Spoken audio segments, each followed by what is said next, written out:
Всем привет, вы на канале Польза.нет, меня зовут Саня, и этот вход записывается стандартно для моего обзора на смартфон на Realme Master Explorer Edition. Не путать с Realme Master Edition, вот он у меня в руках. Сравнение этих телефонов уже было на канале для стримов, на основном канале, который вы сейчас видите, тоже будет. Микрофоны внутренние, встроенные, сейчас пишут с этого Realme, если что, эту запись. Как вы видите, благополучным образом солнце начало появляться. Как хорошо может этот телефон снимать, оценивать именно вам. Никаких дополнений, изменений в цвете, либо еще в чем-то, не намазывал лицо. Вот так он вас будет снимать, если вы его вынете на улице во время того, как гуляете, и решите снять кого-то, близкого родственника, друга или, в принципе, какую-то сцену. Не об этом рассказ. Рассказ в первую очередь о том, что, несмотря на его стоимость довольно высокую, он значительно лучше этого аппарата, и вам стоит посмотреть на него обзор, потому что у него намного производительнее графический процессор, намного производительнее процессор, 700 тысяч против 500 тысяч. У него намного быстрее внутренняя память, там стоит UFS 3.1, здесь UFS 2.2. И в принципе девайс даже по закругленному стеклу, по внешнему виду, по стеклянной крышке задней и передней Gorilla Glass 5, он топ. То есть, если первые мои эмоции, когда вы смотрели мою прожарку, если смотрели тоже на канале для стримов, было, какого черта он так стоит, сейчас я могу вам откровенно сказать, он стоит своих денег даже сейчас, даже без распродаж, даже с растаможкой. Это вещь. Ночные фото супер. Видео ночью начал снимать тоже супер. Оптическая стабилизация, море плюшек, зарядка на 65 ватт, стерео. И, в принципе, девайс-то огонь. Только присмотреться надо. Как раз сейчас и присмотримся. 957 на YouTube. Всем привет, вы на канале Польза.нет. Меня зовут Саня. Розыгрыши море. Читаем описание, какие сейчас актуальны. Постоянно это 5 Mi Band 6 серии. Разыгрываются за лайк, подписку и комментарий к любому видео. Подписывайтесь с колоколом. А сегодня я расскажу вам о смартфоне Realme GT Master Explorer Edition. И ему был посвящен один из моих стримов прожарок на канале со стримами на канале Польза.нет Live. Помимо этого, там уже был расширенный обзор на полчаса.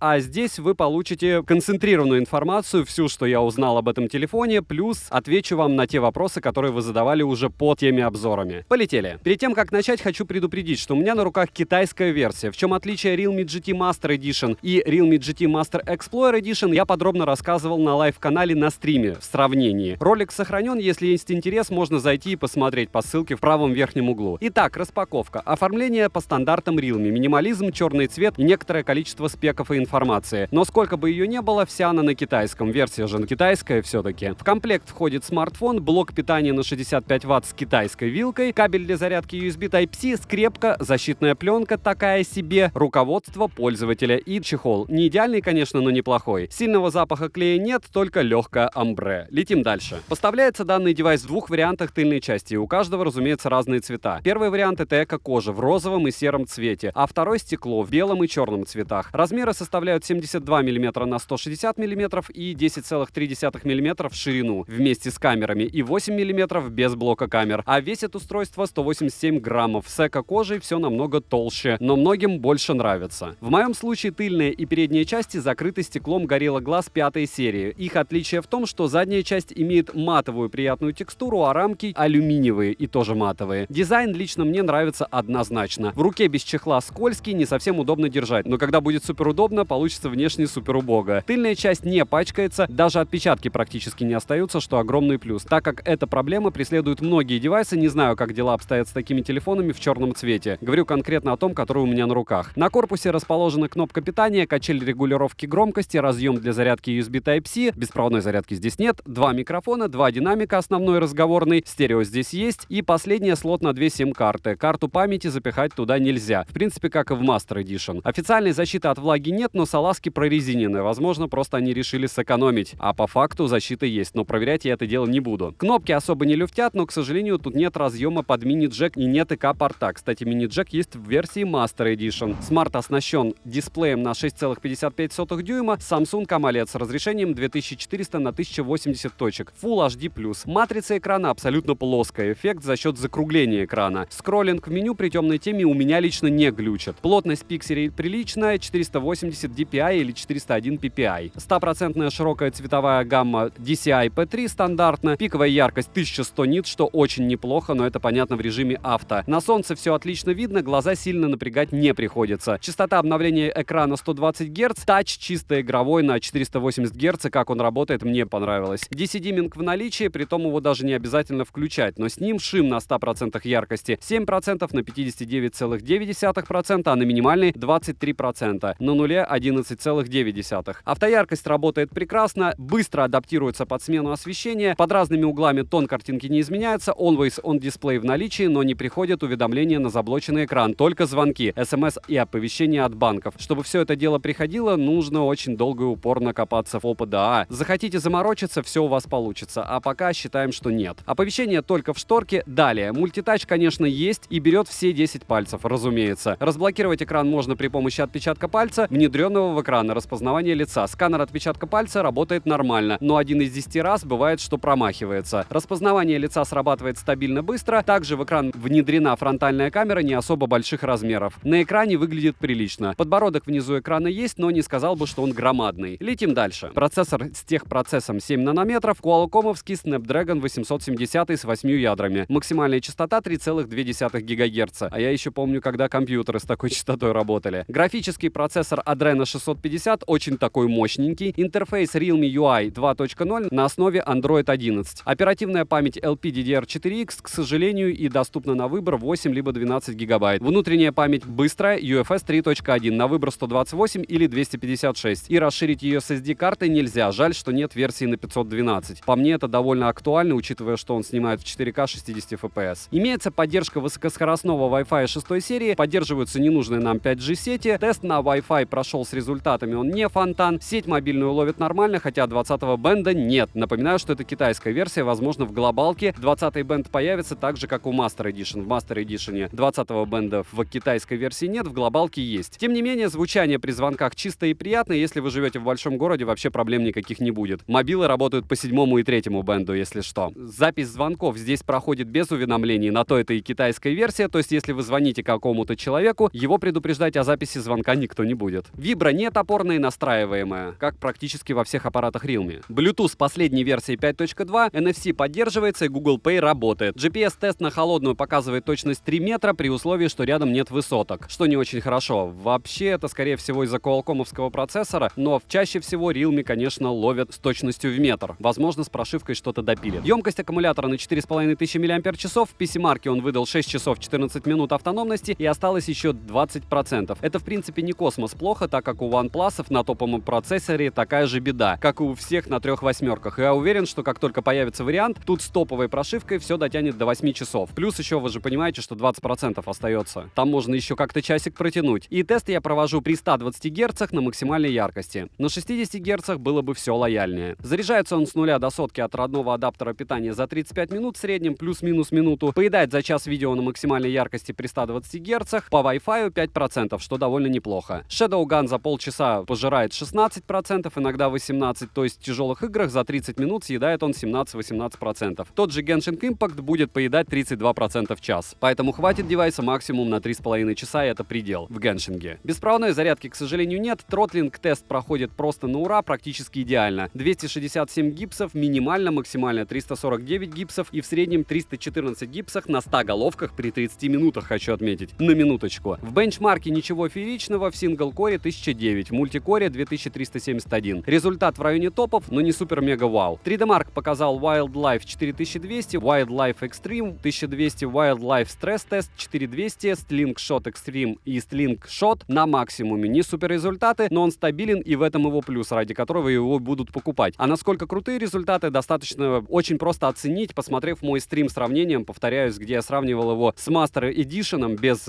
приставки Explorer. Там, конечно, разница космос. Практически во всех тестах в 2 раза. Данные Antutu более чем неплохие. Выдал результаты он 711 тысяч попугаев, но помним, что тут у меня минимальная комплектация аппарата. Если брать по максималкам, цифры будут другие. Storage тест показал 57 тысяч. На холодную стресс-тест прошел не идеально, но и неплохо, скажем так, средние. Результаты теста искусственного интеллекта неплохие. 449 тысяч. Это, конечно, вам не Realme GT с миллионом, но тоже неплохо. Максимум выдает 60 FPS в играх. Снять это ограничение можно, покопавшись на FOPDA. Опять же, мне это это не особо интересно. Я считаю, что если аппарат залочен, значит так надо. В PUBG на максимальной графике с высокой частотой кадров выдает в среднем 30 FPS и нагревается до 35 градусов. В Асфальте 9 при высоких настройках графики и 60 FPS температура поднимается до 37 градусов и FPS стабильно 58. В Genshin Impact на пользовательской графике с 60 FPS по тесту выдает в среднем 60 FPS и нагревается до 40 градусов. Тротлинг есть, но в целом аппарат стабилен. В играх не понижает яркость, не лагает, играть мега комфортно и приятно. Нагревается все по минимуму, не ощущаешь это вообще в чехле практически. Основной блок камер с тыльной части состоит из 3 камер, основная на 50 мегапикселей, оснащена она сенсором Sony IMX766. Ширик на 16 мегапикселей с сенсором IMX481 и макро на 2 мегапикселя с фокусным расстоянием в 4 сантиметра. Запись видео доступна в максимальном разрешении 4К 60 FPS и снимает она без ограничений по времени. Хоть полчаса снимайте. Имеется оптическая стабилизация на IMX766 на основной камере, которая вообще не ощущается, и цифровая стабилизация в наличии, но не на фронталке, что понятно. Фронталка тут 32 мегапикселя, оснащена сенсором Sony IMX615 и максимальное разрешение для съемки 1080p 30 FPS. И, к слову, с фронталкой все печально. Про камеры подробнее рассказал на лайв-канале, плюс там много различных примеров в различных условиях. А короткие примеры вы сейчас увидите. Пример съемки прямо там, где меня снимали только что на входе.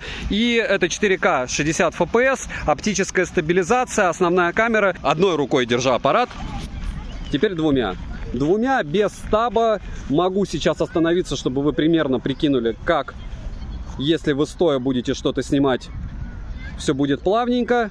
Увеличиваю X10. Да, днем более-менее потребно. Хотя все относительно. Все это надо делать правильно. С чего? С штатива. Автофокус сразу сходу супер. Напоминаю, это 4К 60 FPS. Как говорится, кукусики. И даже против солнца снимает девайс довольно неплохо. Мне картинка нравится, на большом экране нравится тоже. Это фактически уже аж 3-й обзор на него. Видите, как он мне зашел. И будем надеяться, появится глобалка, будем надеяться, появится 20-й бенд. И, разумеется, будем надеяться, что цена чуть-чуть упадет. Хотя, главное верить. Уже 12 часов ночи. Съемка 4К 60 FPS. Пока все хорошо, пока камера не сходит с ума. Что довольно странно, но, я бы сказал, даже радостно. Притом напомню, что никаких обновлений не прилетало свежих. То есть вот так. Просто она то хорошо снимает, то не особо. Селфи-камера, та же локация, только день. Мурина и... В принципе, ничего не меняется. Фронталка не фонтан. То, что видите, какой пересвет позади меня, это... неправильно, как минимум. Стабилизация здесь не худшая. Снимаю я себя с одной руки. И мне кажется, что звук неплохо он пишет. Хотя многие пишут, что им не нравится, каким образом обрезает звук Realme при записи на видео. Ночь, Мурина, 3 часа. Стандартно все для тестов фронтальной камеры. Во всяком случае, так я их тестирую, если вы обратите внимание на остальные мои ролики по поводу телефонов. Это GT Realme Master Explorer Edition, не путать с обычным Master Edition без Explorer. Он тоже, кстати, будет на канале, но позже. Этот стоит дороже, этот стоит практически как Realme GT, да, даже дороже, чем Realme GT. В чем его плюшки, вы и так узнаете в ролике. А так, насколько хорошо отрабатывает камера, смотрим Rolling Shutter, улыбаемся и машем. Мне кажется, его нет. Хотя, опять же, на большом экране будет видно. Вот так примерно ночью вы сможете себя снимать. Не знаю, в каком состоянии, потому что смысла от такой картинки я вижу мало. Если вы видите смысл в ней, ну хорошо. Максимум 1080p и да, это даже не 4К. Минусы: нет разъема под мини-джек и нет ИК-порта. При включенном Always On Display не приходят уведомления на заблоченный экран. Чтобы это все дело приходило, нужно мучиться. Ну и к минусам я бы отнес фронтальную камеру и отсутствие беспроводной зарядки за эти деньги. Цена по ссылке в описании к видео в районе $496, плюс-минус, все зависит от распродажи. Сейчас идет сейл, много промиков я не видел. Под конец сентября вроде бы будет еще один. Я уверен, что многие дождутся и купят именно тогда, возможно, даже появится глобалка. Если Если промокоды, посмотрите в моем телеграм-канале по ссылке в прикрепленном комментарии. Аппаратов Realme сейчас на распродаже эгегей как много, и там очень хорошие цены. Вдруг на момент вашего просмотра появятся скидки на нужные вам товары, и я туда обязательно скину промокоды, как раз купите. Резюмирую, как по мне, свою цену девайс оправдывает в играх, это точно, и в съемке. Чем больше я им пользуюсь, тем больше он мне нравится, что слегка настораживает, потому что вначале я считал его полным оверпрайсом. Камера отрабатывает хорошо, фотографии в ночном режиме получаются просто великолепные, дизайн красивый, сам смартфон удобный в использовании. Просто шик, блеск, красота. Девайсу однозначно да, подписывайтесь с колоколом, ставьте лайк за труды, пишите в комментариях, что еще купить на обзор. Я жду Mi Mix 4, Huawei P50 Pro и новенький телефон от Xiaomi. Какой, не скажу. 20 числа его вам представят. Девайсу да, добра и удачи вам, дорогие друзья.